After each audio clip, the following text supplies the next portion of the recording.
First responders in our region, and we are asking for your support by nominating a first responder through any of our websites, including WCCSradio.com. Renda Media and Rosebud Mining Company will select one hero per month to showcase in a radio and video interview that will be archived on our first responder page of our websites. The first responder of the month will also receive a beautiful plaque from Rosebud Mining and Renda Media. Do your part in helping us to honor our unsung heroes, the first responders, by nominating them today. Look for our first responder page under features on our website at WCCSradio.com.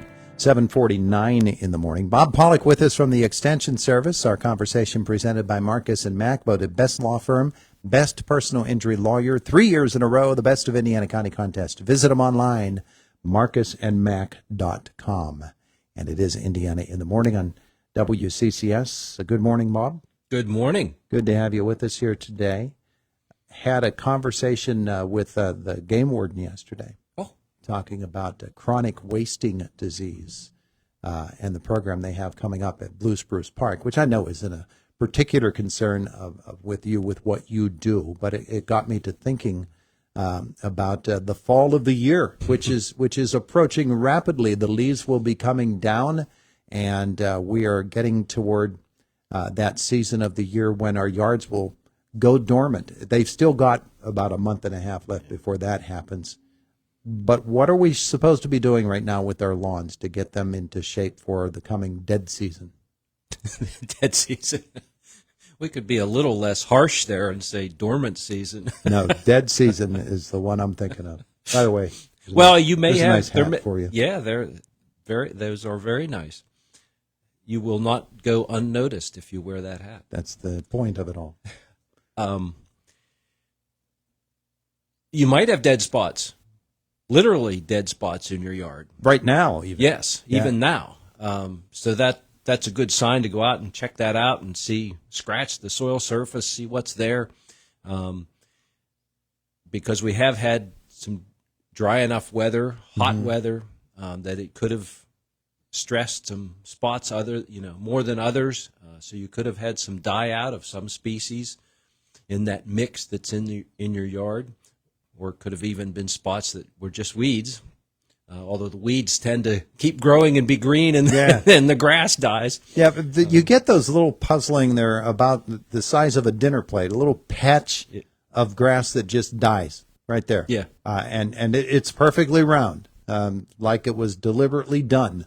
And it's out in the middle of the yard, and you have no idea, well, what caused that in that particular spot at this particular time? Some of that actually could have been a disease. There are some fungal diseases that will affect our grasses, and there's one called dollar spot, and there's others that are, circular.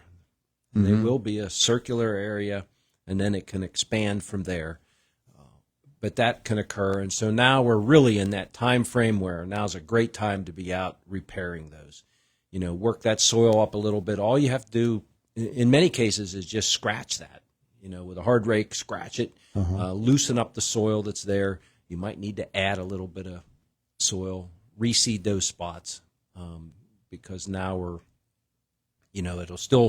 soils are still warm. We still have warm enough weather. We'll get good germination. And that, be able to get off, repair those spots, and move on. Also, if you need to reseed your whole yard, this is the best time of the year to do that. But how do you go about that? Or do you say I'm going to skin off the rest of it, or I'm going to kill off the rest chemically? How do you go about that?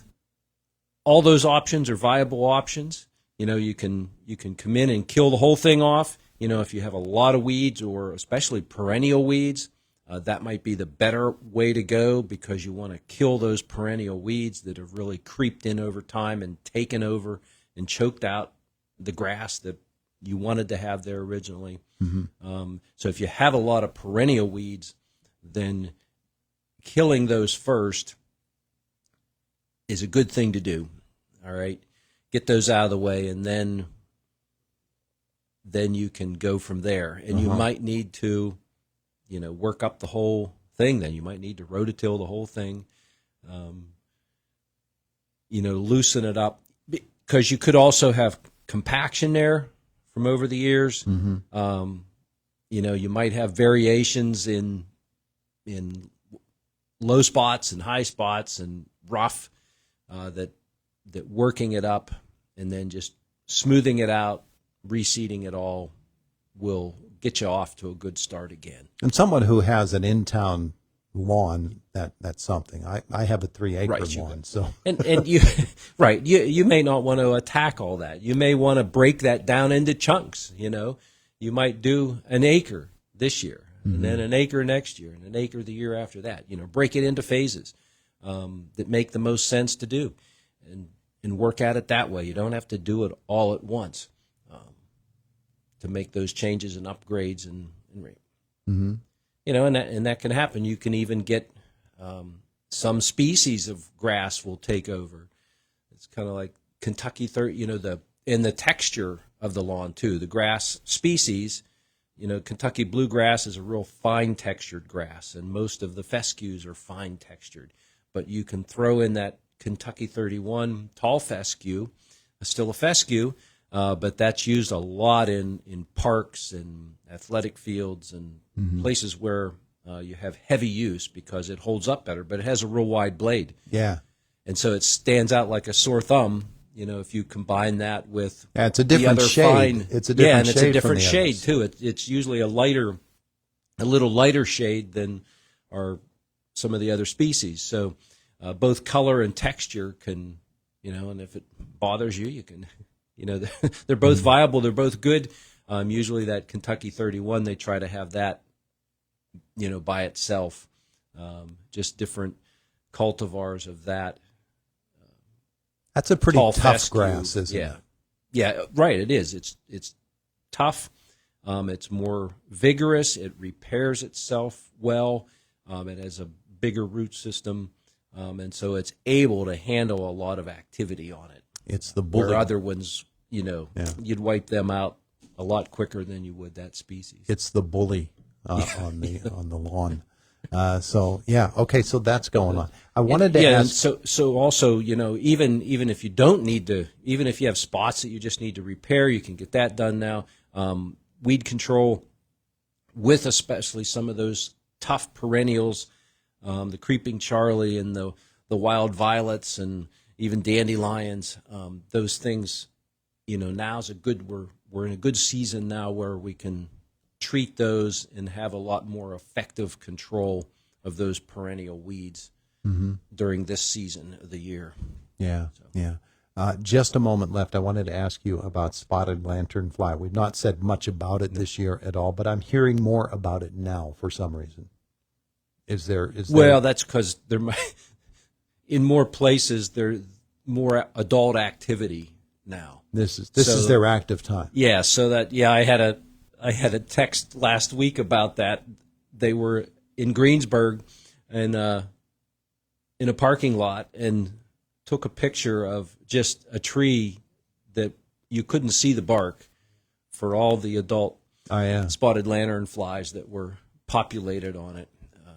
Mm-hmm. So that's why we're hearing so much about it. This is their active I time. think. Plus, they're very distinctively colored now. Oh yes. So you have those big adults.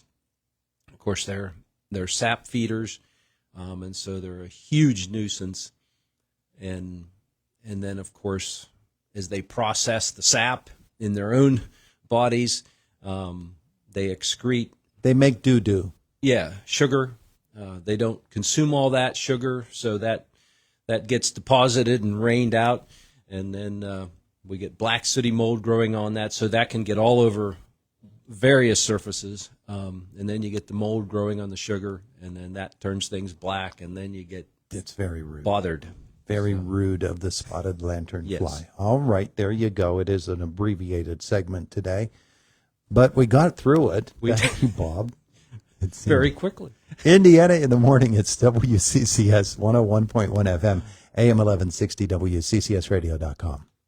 Hi, this is Fred Bowser from the Bowser Monument Company.